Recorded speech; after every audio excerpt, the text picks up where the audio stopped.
다윗이 오늘 이 시편 40편을 통해서 내가 내 입술을 닫지 아니할 줄을 주께서 아시나이다. 9절에 이제 그렇게 고백하는데 다윗이 지금 결단을 하고 있는 겁니다.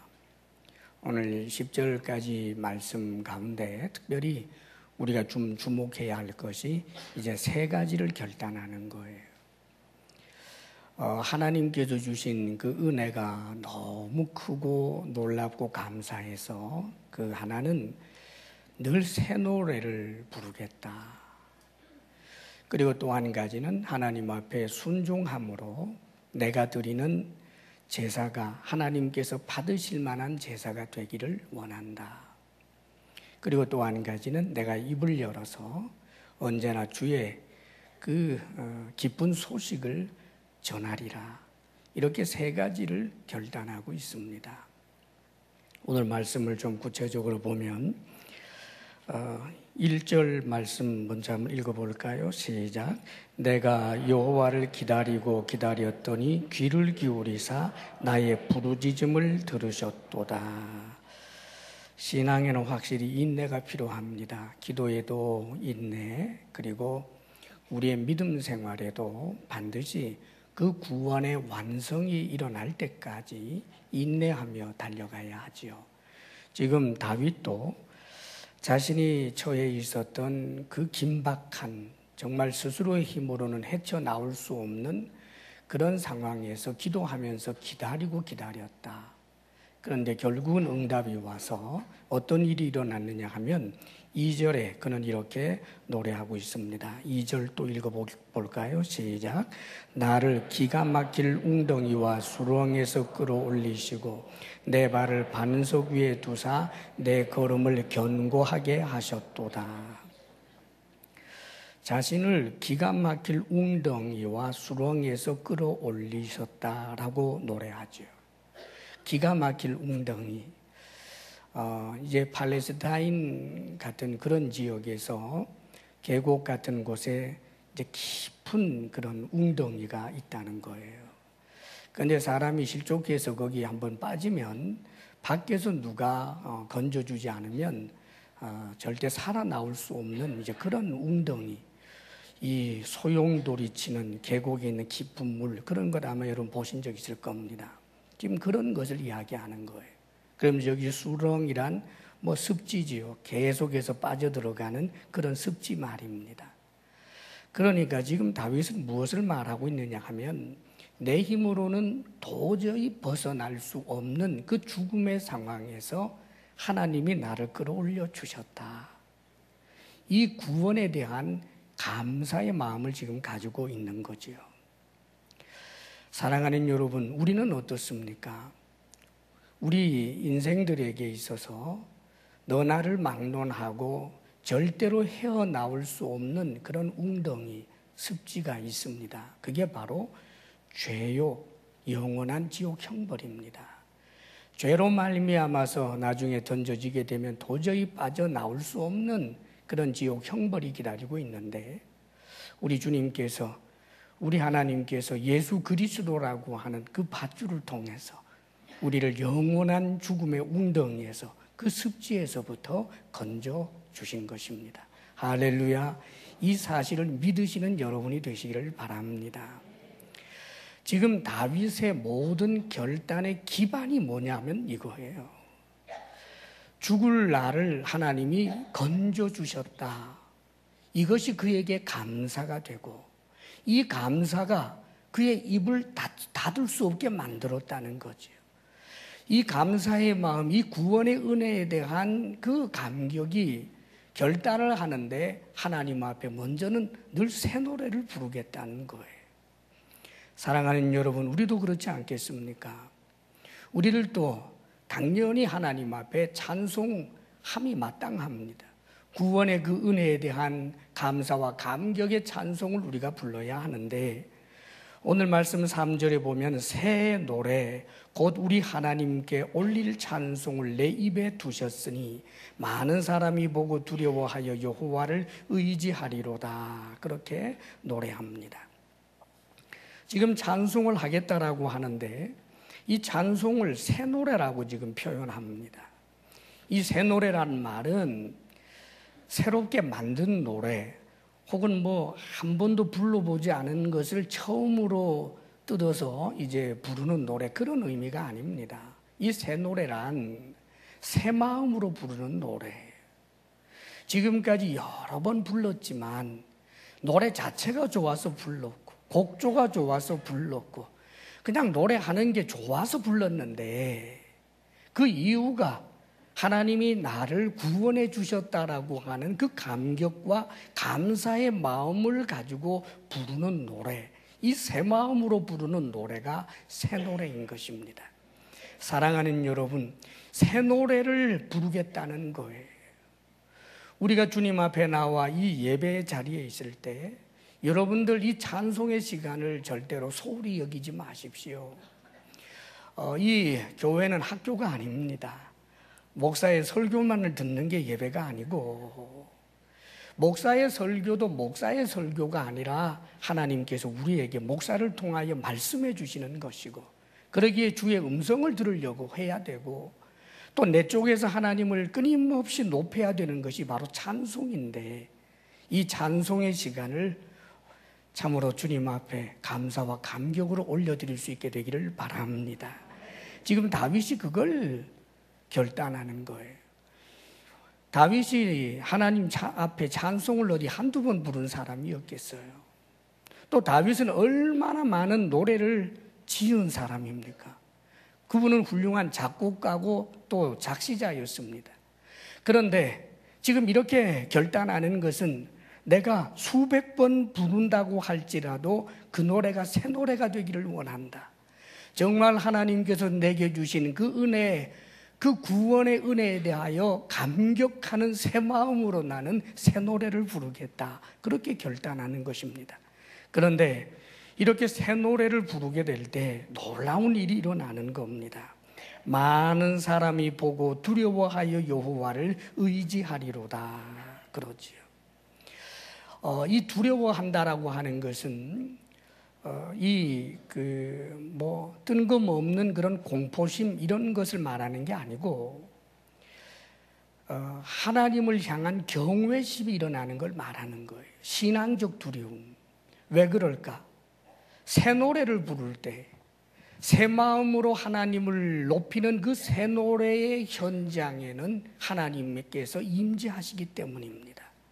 하나님이 임재하시는 그 상황 속에서는 하나님을 몰랐던 사람들도 하나님을 경외하는 마음이 생기게 되고 심지어는 하나님을 의지하게 되는 사람으로 변한다라고 지금 그렇게 다윗이 고백하고 있는 것입니다. 사랑하는 여러분, 이건 영적 원리에 속하는 거예요. 우리가 성경에 보게 되면 사도 바울과 실라가 빌립보에서 복음을 전하다가 억울한 일로 큰 매를 두들겨 맞고는 감옥에 갇히지 않습니까? 그런데 감옥에 갇혀 있는 이 바울과 실라가 깊은 밤에 기도하고 찬송합니다. 기도하고 또 찬송하고 기도하고 찬송하는데 놀랍게도 죄수들이 듣더라 그럽니다. 여러분, 죄수들이 듣겠어요? 잠 좀 자자 이 미친 아무개야, 그러지 않겠어요 여러분? 그런데 새 노래란 말이에요. 새 노래. 거기에는 주님께서 임재하시기 때문에 나타나는 표현할 수 없는 어떤 신성함 같은 것이 그 감옥 안에 가득했기 때문에 죄수들조차 귀를 기울여 듣고 있었던 겁니다. 아니나 다를까 옥터가 흔들리고 그리고는 이 철장문이 탕탕탕탕 다 열려버립니다. 죄수들도 압도되었기 때문에 도망갈 생각 꿈도 꾸지 못합니다. 간수장까지 와서 무릎을 꿇습니다. 왜요? 그 새 노래의 현장, 진정한 하나님을 향한 감사와 감격으로 하나님을 노래하는 그 현장에는 하나님의 영이 역사하시고 영감 있는 순간이 되기 때문에 여기는 놀라운 은혜가 하나님께서 영광을 받으실 만한 그런 압도적인 분위기가 나오게 되는 것입니다. 할렐루야. 우리가 이런 노래를 부르기를 원합니다. 크리스찬이라고 하면서 생각해 보십시오. 얼굴을 항상 회색빛으로 하고는 입만 열면 투덜투덜 원망, 불평, 분노. 사랑하는 여러분, 주변에서 그런 크리스찬을 보면서 저 교회 뭐하러 가나? 교회만 갔다 오면 또 더 그냥 박 집사가 어떻고 홍장로가 어떻고 이래가면서 뭐 또 난리죠. 그럼 아이들이 들으면서 저거 왜 교회를 가노? 사랑하는 여러분, 얼마나 어리석어요. 우리가 밝은 얼굴로 하나님을 노래하고 하나님을 기뻐하고 찬양하고 얼굴이 빛나지요. 왜요? 마음에 감사가 충만하니까. 구원받은 은혜에 대한 감격이 충만하니까 이 입술에 그냥 단순한 노래만이 아니란 말입니다.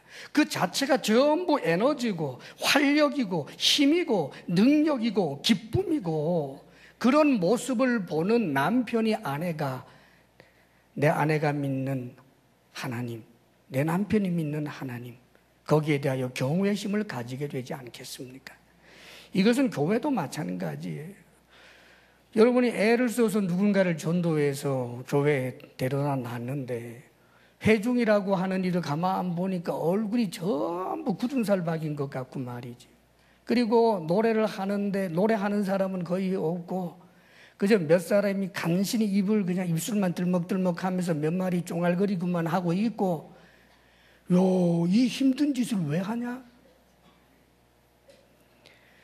감격이 있는, 정말 주님에 대한 감사로 충만한 새 노래를 우리가 하나님을 향하여 부를 때 이 자리에 나온 저 이방인들조차도 하나님을 경외하는 마음이 일어나게 되는 것입니다. 찬송에 능한 사람, 새 노래에 능한 사람들 되시기를 바랍니다. 아멘. 이게 다윗이 첫 번째로 결단한 거고요. 그 다음에 다윗이 5절에도 그의 그 감사의 마음을 표현하고 있는데 5절도 한번 읽어보겠습니다. 시작. 여호와 나의 하나님이여, 주께서 행하신 기적이 많고 우리를 향하신 주의 생각도 많아 누구도 주와 견줄 수가 없나이다. 내가 널리 알려 말하고자 하나 너무 많아 그 수를 셀 수도 없나이다. 지금 다윗이 주님께서 행하신 기적, 그리고 자기 자신을 포함해서 이스라엘에게 베풀어 주신 그런 주의 생각, 이게 너무너무 많다는 거예요. 이게 무슨 뜻이냐 하면 주님께서 행하신 기적은 신령하고 놀라운 그런 일들이고, 그 다음에 주의 생각이란 당신의 백성들 이스라엘을 향하여 가지고 계시는 하나님의 좋은 계획들을 말하는 거예요. 선한 생각들, 선한 계획들이 너무너무 많다는 거예요. 수적으로 많을 뿐만 아니라 여기 많다라고 하는 표현은 질적으로도 엄청나게 풍성하다는 거예요. 사랑하는 여러분, 하나님의 구원의 은혜에 대하여 감격하는 사람들은 범사가 다 하나님의 은혜로 보이는 법이에요. 하나님의 은혜가 얼마나 많은지 헤아릴 수도 없이 되는 겁니다. 조용히 자신의 심장 뛰는 소리를 들어도 하나님의 은혜로 느껴지고, 밥 한 그릇을 먹어도 하나님의 은혜로 느껴지고, 걸음 한 걸음 내디뎌도 하나님의 은혜로 느껴지고, 범사가 다 하나님의 은혜로 느껴지는 거예요. 결혼한 것도 하나님의 은혜, 아들을 낳은 것도 하나님 은혜, 자식을 낳지 못한 것도 하나님의 선하신 계획, 모든 것이 다 은혜로 그렇게 생각이 된다는 말이죠. 사랑하는 여러분, 암만 생각해도 하나님이 내게 해준 게 없다, 나중에 죽고 나면 천국에 갈는지는 모르지만 하여간 지금은 나한테 해준 게 없다, 사랑하는 여러분, 얼마나 불쌍한 사람인지 몰라요. 우리의 구원은 하나님께서 약속으로 주신 거예요.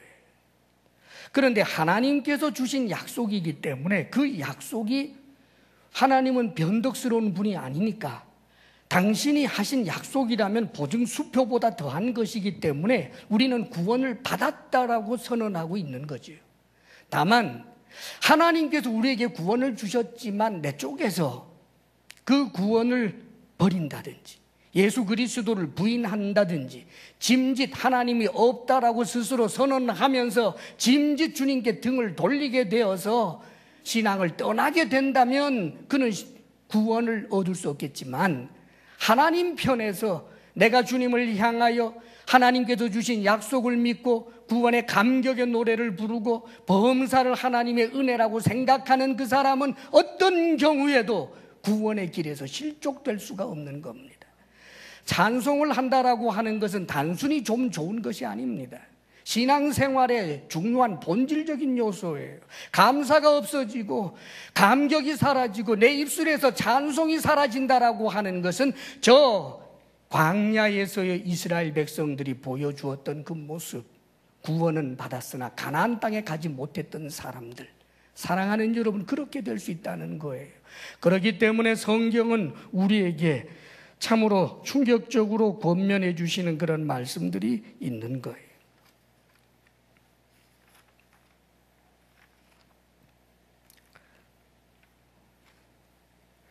히브리서 10장에 보게 되면 잘 들어보세요.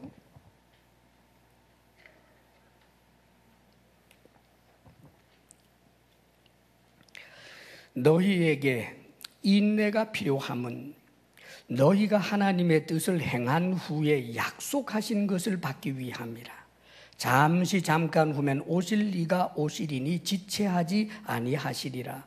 인내가 필요하다. 우리의 신앙생활은 완성의 단계에 이를 때까지 인내가 필요하다는 거지요. 그러면서 이렇게 말씀하십니다. 나의 의인은 믿음으로 말미암아 살리라. 예, 믿음으로 삽니다. 그런데 이렇게 또 말씀합니다. 계속해서 말씀하시기를 또한 뒤로 물러가면 내 마음이 그를 기뻐하지 아니하리라 하셨느니라. 믿는 사람이었는데 믿음에서 떠나면, 뒤로 물러가면 그를 기뻐하지 아니하리라, 그 말이죠. 우리는 뒤로 물러가 멸망할 자가 아니요 오직 영혼을 구원함에 이르는 믿음을 가진 자니라.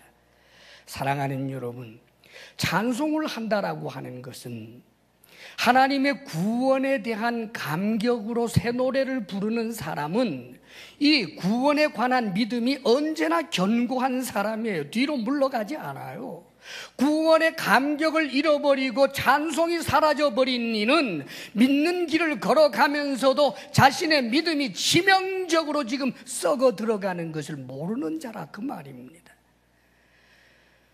찬송을 하며 사는 것은 내 정신 건강에 조금 더 유익을 주기 위해서가 아니라 내 믿음의 길을 끝까지 완주하는데 가장 필요한 요소인 줄 알고, 사랑하는 여러분, 예수 그리스도 십자가 구속의 은혜를 날마다 묵상함으로 매일매일을 구원의 감격으로 새 노래를 부를 수 있기를 바랍니다. 아멘, 아멘. 그리고 오늘 말씀 가운데 또 한 가지 이제 결단을 하는 것이 나오는데 6절 말씀이에요. 6절 우리 같이 한번 읽어볼까요? 시작. 주께서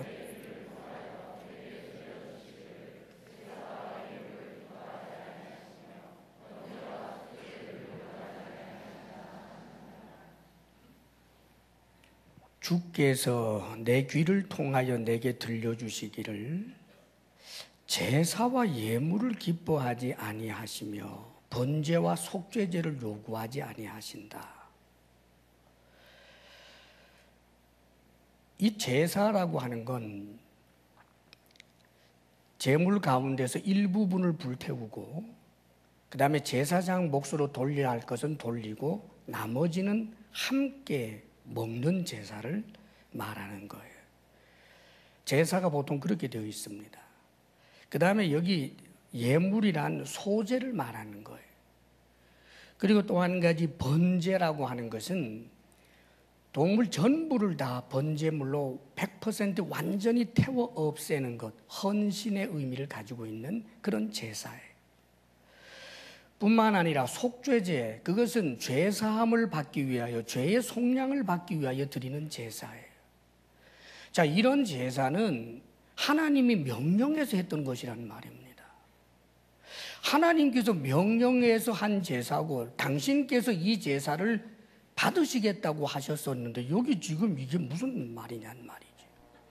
더더군다나 다윗이 이것은 자신의 의견이 아니고 주님께서 내 귀를 통하여 분명히 들려주신 것이라고, 하나님의 분명한 계시라고 하는 것을 못 박으면서 하는 말이, 이런 제사라든지 뭐 번제라든지 속죄제라든지 이런 것을 우리 하나님이 요구하지 아니하신다라고 지금 말하고 있습니다.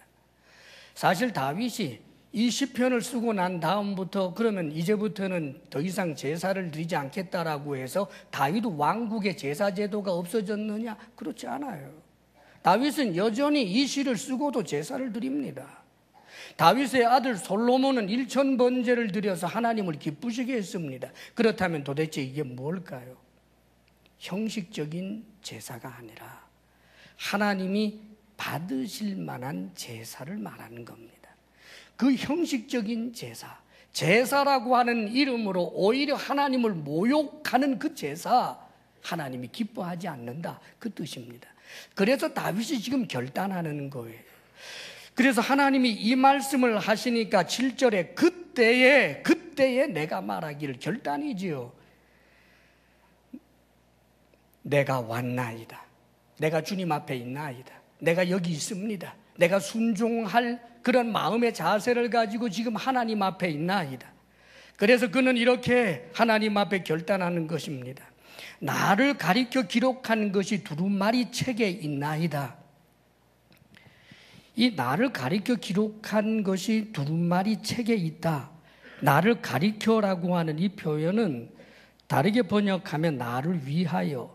그래서 표준 세번역에서는 우리를 위한 교훈, 나를 위한 교훈으로 번역이 됩니다.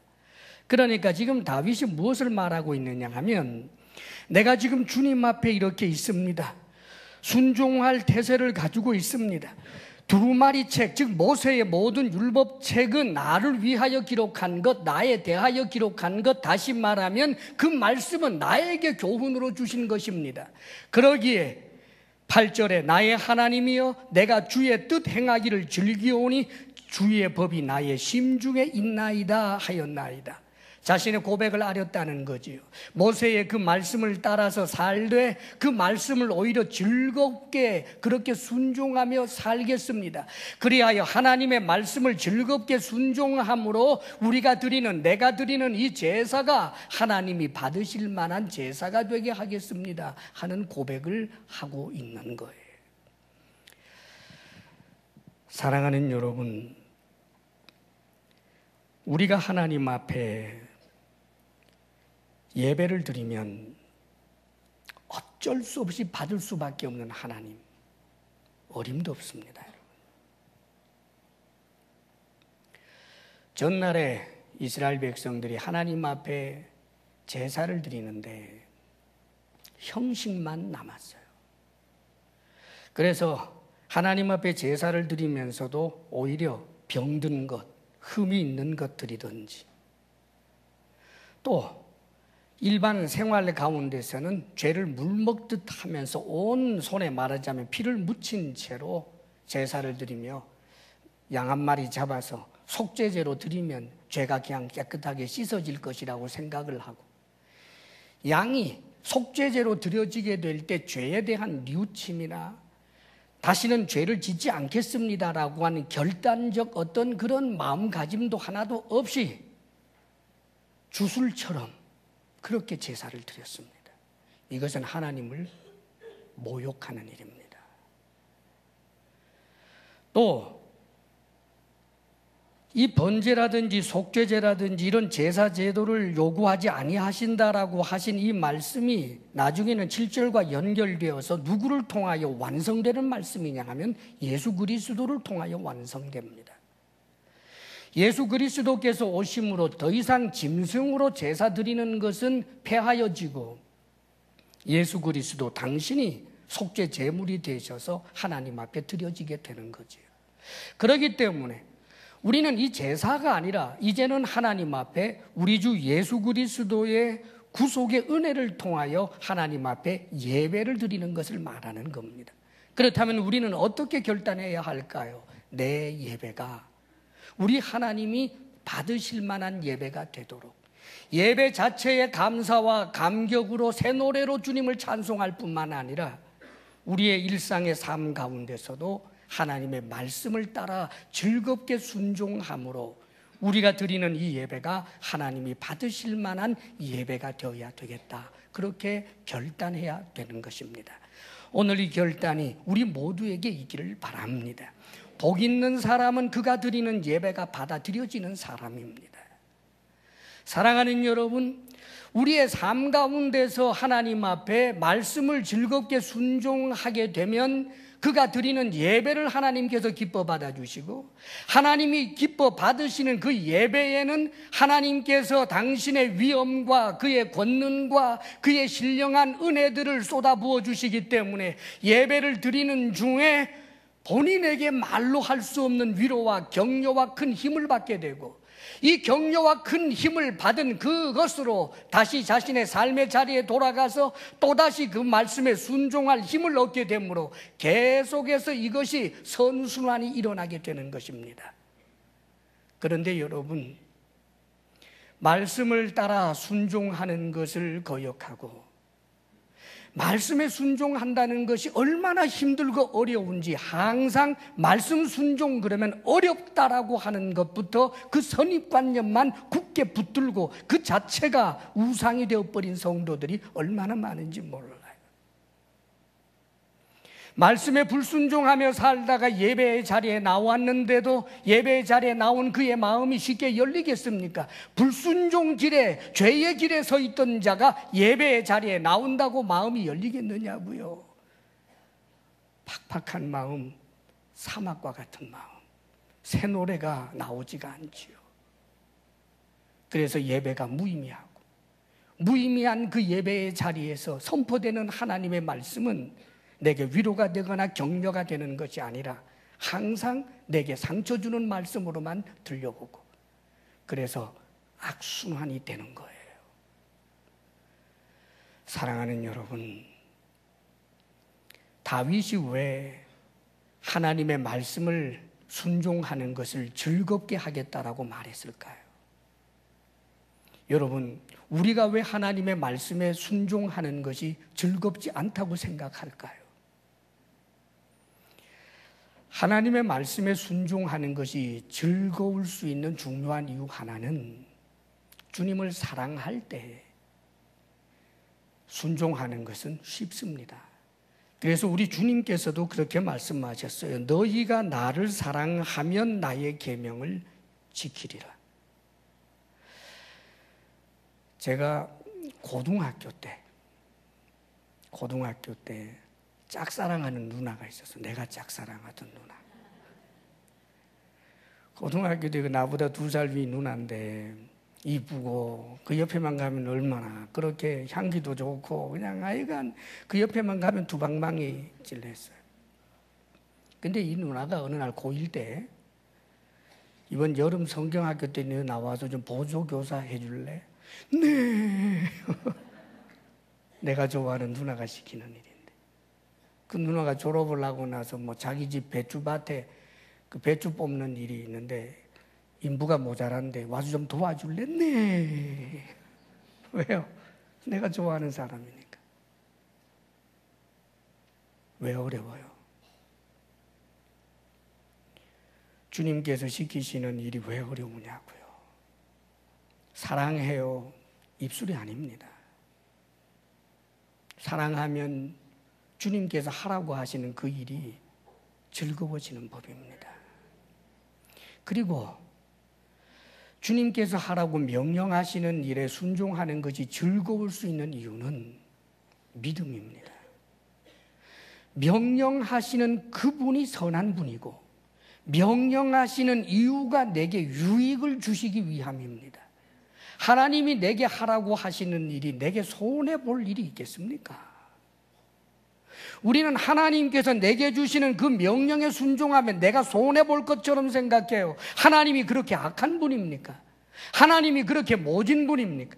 하나님이 우리에게 명령하시는 그 모든 명령은 우리에게 유익을 주시기 위한 하나님의 선한 뜻이십니다. 할렐루야. 이삭을 번제로 바쳐라. 예, 아브라함이 고민도 하지 않고 바치려고 했어요. 그래서 아브라함에게도 이삭에게도 큰 유익이 되었습니다. 기드온에게 300명 용사를 가지고 싸워라. 예, 순종했더니 얼마나 큰 유익이 되었습니까? 우리가 생각해 볼 때 말씀에 순종하면 손해볼 것 같은 것 마귀가 주는 것입니다. 하나님의 말씀에 순종해서 손해볼 일 하나도 없습니다. 즐겁게 순종할 수 있게 되기를 바랍니다. 성령께서 여러분 마음속에 역사하셔서 어느 말씀이 떠오르고 이 말씀에 내가 순종해야 되겠다라는 그런 결단이 있으면 잘 박힌 못처럼 견고하게 붙들고 순종의 길로 나아가시기를 바랍니다. 그리 할 때 우리가 그 순종을 통하여 복을 받을 뿐만 아니라 순종하는 그런 삶을 살고 있는 내가 드리는 이 예배가 구원에 대한 감사와 감격으로 말미암은 새 노래가 되고, 이 예배가 영과 진리로 드리는 예배가 되고, 이 예배가 은혜가 되고, 이 은혜가 힘이 되어서 우리의 삶은 점점 더 풍성해져 가는 법입니다. 주님 안에서 승리할 수 있는 복된 이들 되시기를 바랍니다. 그리고 마지막 결단 한 가지 9절 10절 말씀 우리 같이 한번 읽어보겠습니다. 시작. 내가 많은 회중 가운데에서 의의 기쁜 소식을 전하였나이다. 여호와여, 내가 내 입술을 닫지 아니할 줄을 주께서 아시나이다.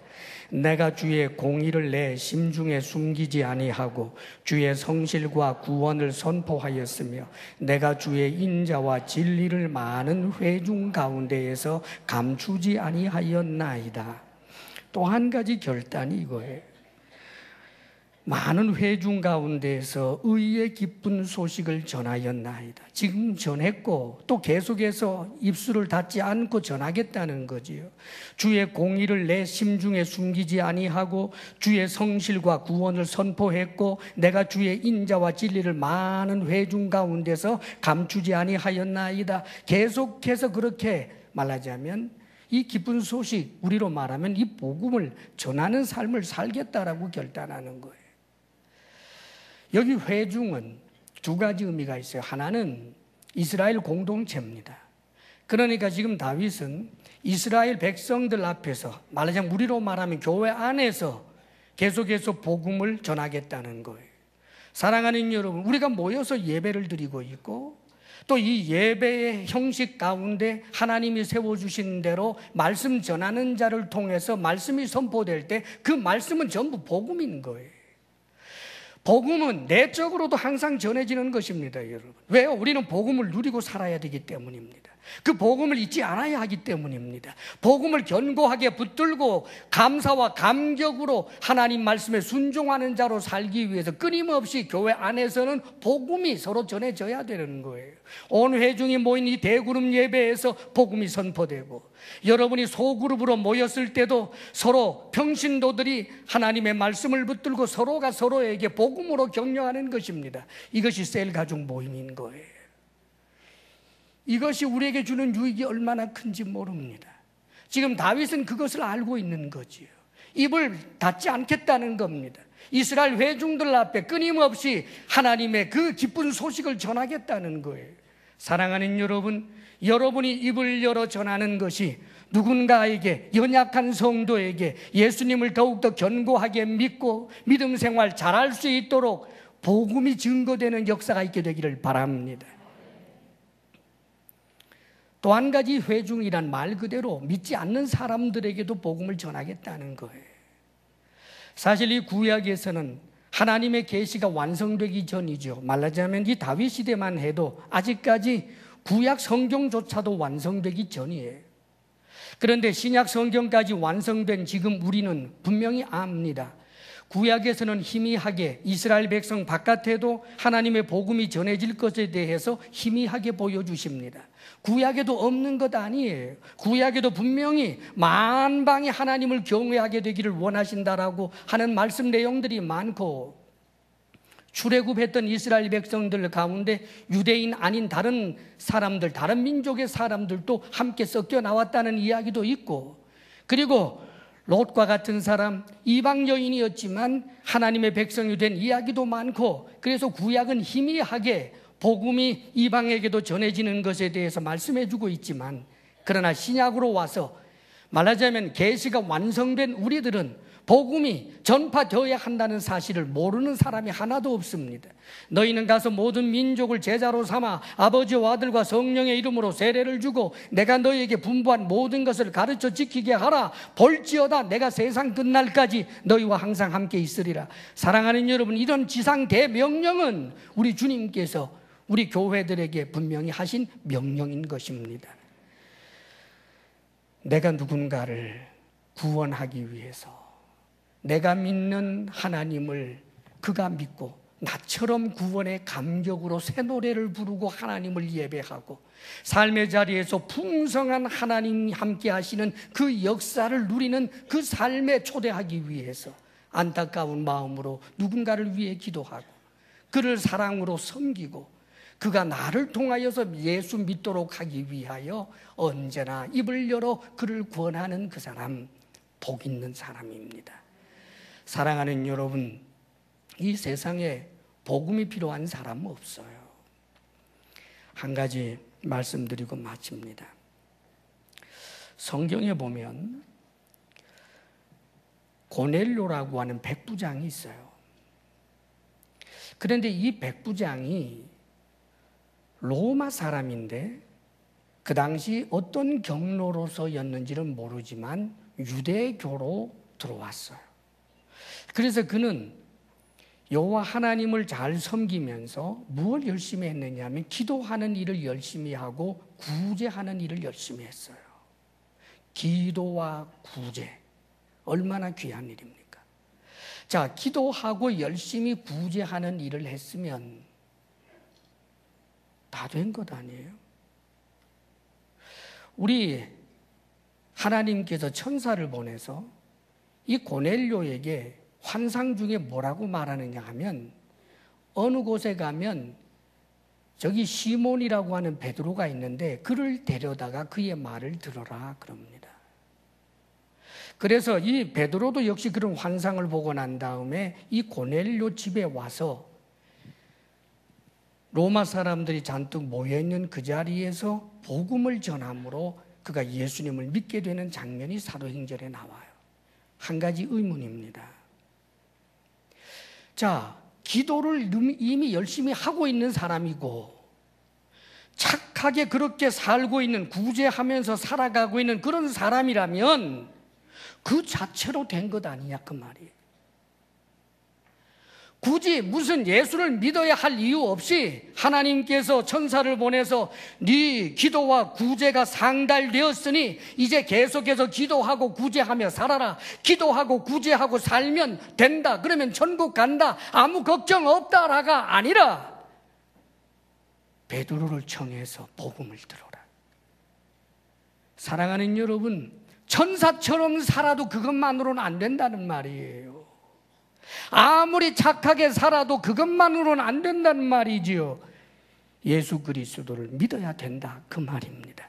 복음이 필요 없는 사람은 하나도 없습니다. 여러분, 사랑하는 여러분, 복음을 전하는 일, 주님의 소원에 참여하는 일인 줄 알고 다윗처럼 이렇게 우리도 결단할 수 있게 되기를 바랍니다. 기도하겠습니다.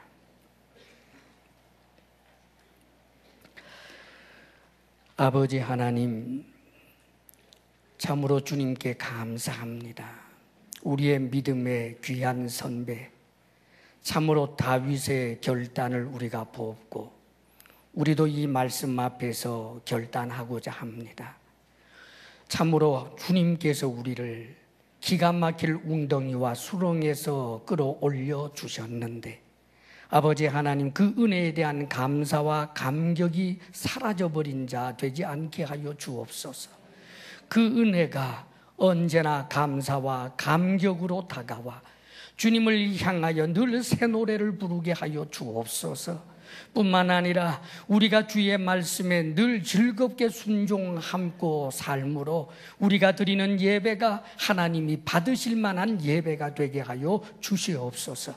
나아가 끊임없이 복음을 전함으로 이 행복의 자리에 누군가를 초청할 만한 우리의 삶이 되게 하여 주옵소서.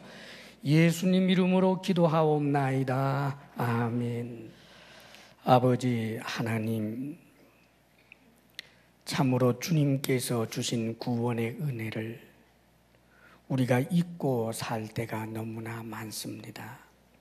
그 은혜를 떠올리면, 그 은혜에 집중하면 불평할 것도 원망할 것도 삶의 고통도 다 가벼워지고 쉬워질 텐데, 아버지 하나님, 우리에게 주어진 큰 은혜를 잊고 살아가는 미련한 우리를 용서해 주옵소서. 다윗처럼 구원의 은혜를 항상 현재 감사 감격하여 주님 앞에 새 노래 부르며 언제나 하나님 받으실 만한 아름다운 예배의 사람이 되며 복음 증거자로 살아가는 우리들 되게 하소서. 주의 주신 은혜 생각하며 우리가 예물을 올려드리오니 아버지, 우리가 드리는 이 예물 받아주시옵소서. 구원의 은혜에 감사하며 드립니다. 주님께서 우리에게 베풀어 주신 은혜를 생각하며 힘들고 어려운 중에서도 힘을 다하여 올려드립니다. 아버지여, 주님께서 약속해 주신 그 약속의 말씀을 따라 물질이 우상되지 않게 하기 위하여 10의 1조로 하나님 앞에 올려드립니다. 아버지여, 이 모든 예물이 주께서 받으실 만한 예물 되게 하소서.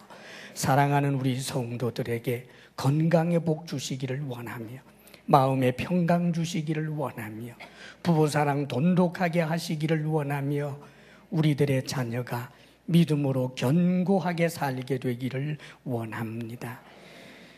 우리 주 예수님 이름으로 기도하옵나이다.